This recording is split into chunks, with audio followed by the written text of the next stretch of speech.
তো আরে কি জানি খাওয়ায় আর ঘুমলায় রাখছে রাইখা তারপরে কেটে ফেলছে, দুই টুকরা করছে।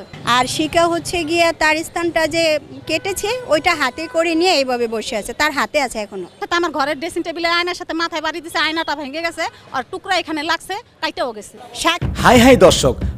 হাই দর্শক, এটা আমি কি শুনলাম? সেই জুনিয়র সাকিব নামে একটি ছেলে ছিল, সোশ্যাল মিডিয়াতে কাজ করতো, আমরা কিন্তু তাকে অনেকে চিনি। তা সেই জুনিয়র সাকিবের সেই গোপন অঙ্গ দুই টুকরা করে দিয়েছে তারই ওয়াইফ শিকা।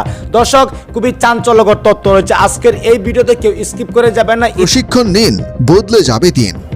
জনকল্যাণ হোমিও হল অ্যান্ড অল্টারনেটিভ হেলথ সেন্টারে ৬টি বিষয় প্রশিক্ষণ নিয়ে নিজেকে দক্ষ করে তুলুন এবং মাসে ইনকাম করুন ৫০ থেকে ৮০,০০০ টাকা। ইতিমধ্যে জুনিয়র সাকিবের মা খুবই চাঞ্চল্যকর তথ্য দিয়েছেন। সেই জুনিয়র সাকিবকে ঘুমে থাকা অবস্থায় ওষুধ খাওয়ায়া ঘুম পাড়িয়ে তার গোপন অঙ্গ দুই টুকরা করে দিয়েছে তারই বউ সেই শিকা।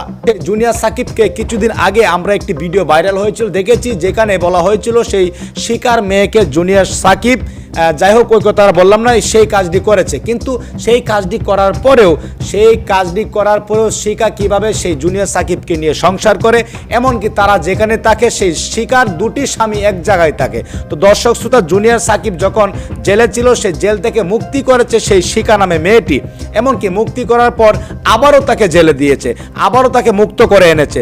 একই কথা বলতে গেলে সেই জুনিয়র সাকিব যেন তাকে ছেড়ে না যায়, সেই জন্য জুনিয়র সাকিবকে যেন একটা ক্ষতি করতে পারে, সেই জন্য বারবার এই রং তামাশাগুলা করছে সেই শিকা।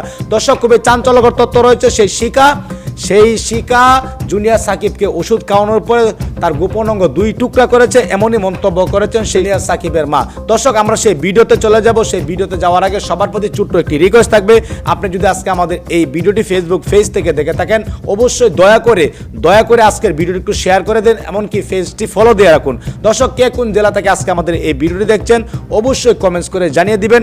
দয়া করে ভিডিওটি শেয়ার করে দিবেন। তাহলে চলুন সেই জুনিয়র সাকিবের মায়ের মুখ থেকে আমরা সেই চাঞ্চল্যকর তথ্যগুলো শুনে আসি। তো আরে কি জানি খাওয়ায় আর ঘুমলায় রাখছে রাইখা তারপরে কেটে ফেলছে, দুই টুকরা করছে।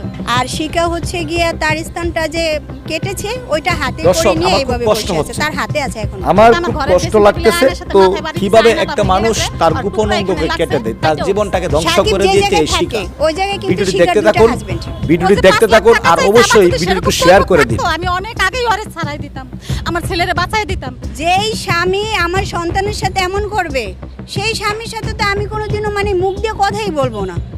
তো সেই স্বামীর সাথে সে সংসার করে কিভাবে? 1 লাখ টাকা কাবিন করছে, পরে আবার প্ল্যানিং করে ওরে আবার 5 লাখ টাকা কাবিন দিছে। তো ওর মনের ভিতরে প্ল্যানিং ছিল মনে হয় যে ওরে জেলখানা থেকে কিছুদিন আগে ছাড়াই আনছে, ওর হয়তো প্ল্যানিং ছিল যে ওরে আইনা যেভাবে ও কলে কৌশলে ওরে ওর জীবন নষ্ট করে দিবে, লাইফটা বরবাদ। আর ওর সাথে কি হয়েছে, ওরে কি জানি খাওয়ায় আর ঘুমলায় রাখছে রাইখা তারপরে কেটে ফেলছে, দুই টুকরা করছে। জানতে পারছে কিভাবে? আমার ছেলে ওই অবস্থায় আমার ছেলে পুলিশ ফাঁড়িতে যায়া দৌড়ে যায়া পৌঁছাইছে। পৌঁছানোর পরে পুলিশরা যায়া ওটার ভিতরে পুলিশে যায়া ওইটা উদ্ধার করে আনছে, ওই যে পরবর্তী ওই অংশটা উদ্ধার করে আনছে, আর শিখারে দইরা নিয়ে যে ইসে রাখছে, থানায় দিয়ে রাখছে। এখন কে? আমার ছেলের অবস্থা অনেক খারাপ, ও যে 5 লাখ টাকা চাইছে, আমার যদি সেরকম তৈফক থাকতো আমি অনেক আগেই ওরে ছাড়াই দিতাম, আমার ছেলেরে বাঁচাই দিতাম। কিন্তু ওইটাও প্ল্যানিং করছে, 1 লাখ টাকা কাবিন করছে না কি করছে ইসলামী সই নিছে বলতে পারি না। পরে আবার প্ল্যানিং করে ওরে ব্ল্যাকমেল করে আবার 5 লাখ টাকা কাবিন দিছে।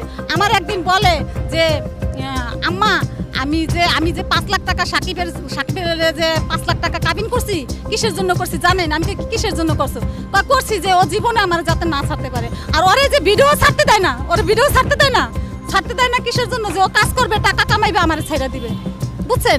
এই কারণে ওরে টাকাও কামাইতে দেয় না, আর ভিডিও ছাড়তে দেয় না। ওটা কোনো বিয়া না, ওটা হলো শিখার প্ল্যানিং করে 2 দিন ওরে ওই একলগে রাখে নাই, তারপর দিনই ওর মারে নিয়ে ও প্ল্যানিং করে ওর মারে নিয়ে ওরে তালাক দেওয়া হয়েছে। প্ল্যানিং ওরে ফাঁসাইবে, যে কোনো একটা মামলা ওরে আবার ঢুকাইতে পারবে যে ওর এই পেশায় এটা জায়গায় ও বিয়া করে, হয়তো এরকম একটা প্ল্যানিং করছে। চলে যায় না, চলে কি ওরকম তো 2-3 ও চলে গেছে, রাগ হয়ে চলে যায়, আবার ও আর যায় আনে।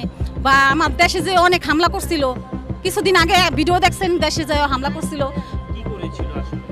কে? শিখা শিখা অনেক হামতাম করছিল, নিজের ড্রেসিং টেবিলের আয়নার সাথে, আমার ঘরের ড্রেসিং টেবিলের আয়নার সাথে মাথায় বাড়ি দিছে, আয়নাটা ভেঙে গেছে আর টুকরা এখানে লাগছে, কাইটেও গেছে। আমার দেশের মানুষ সবাই জানে, চেয়ারম্যান মেম্বার সবাই জানে এগুলা।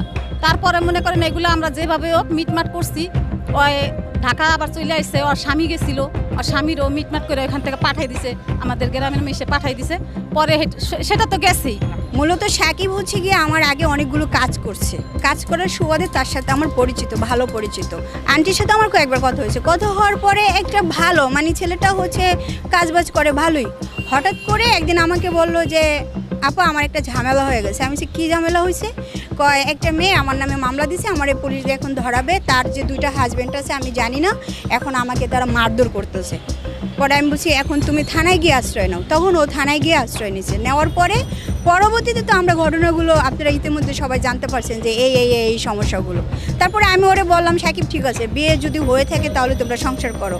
আর শিখাকেও বলছি, শিখাও আমারে ফোন দিছে, শিখা অনেকবার কথা বলছে যে আপু আমি ওরে ভালোবাসি এই আমি বলছি যদি ভালোবাসো, ভালোবাসার উপরে তো আর কিছু নাই, ভালোই বাসো, অন্য কোনো ঝামেলা তোমরা জড়াইও না। পরবর্তীতে জানতে পারলাম আসলে ওরা বিয়ে করে নাই, ওরা একটা প্ল্যানিং করছিল। দর্শক, আপনারা সেই জুনিয়র সাকিবের মায়ের মুখ থেকে মন্তব্যগুলো শুনতে পারলেন, সেই তথ্যগুলো জানতে পারলেন। সেই তথ্যগুলো কিংবা সেই ভিডিওটি দেখার পর যদি আপনার মনে কোনো প্রশ্ন থাকে অবশ্যই কমেন্টস করে জানিয়ে দিবেন, দয়া করে ভিডিওটি শেয়ার করে দিবেন। সবাই ভালো থাকুন, সুস্থ থাকুন, দেখা হবে আবারও পরবর্তী নতুন একটি আপডেট নিউজ দিয়ে। আল্লাহ হাফেজ।